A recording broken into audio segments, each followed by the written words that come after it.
Pozdrav ljudi, da ste youtuberi, devojke, momcovi, šta radite, kako ste, evo ja sam dobro.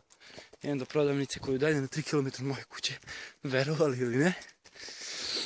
I malo sam zadihan, tako da neću više da pričam Johnny Motherfucker ovdje, zato što Johnny Motherfucker više ne postoji, sad je Boško, to zato što me od malena zovu Boško. Tako će da ostane do kraja Boško.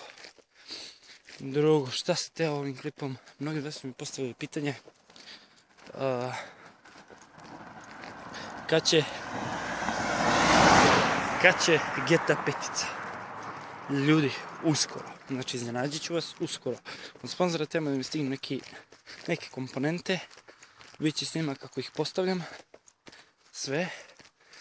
Treba da mi stigne grafička Nvidia GTX 1050.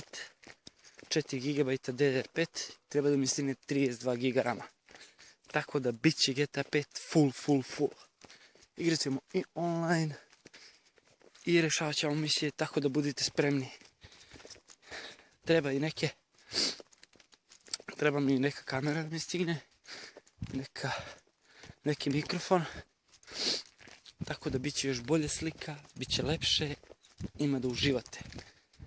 Možete da uživate u 4K. Znači uskoro bit će. Doduše, hvala svim sponzorima. Imenovat ću ih kad budem stavljao komponente. Doduše, hvala što ste tako na početku odmah našli sponzore. To je ekstra. Jebi ga, svaki početak je težak, ali uz pomoć drugara, prijatelji, sve dođe na svoje. Kako to? Tako da, ljudi, uskoro bit će svega. Vidimo se u sljedećem klipu. Poz.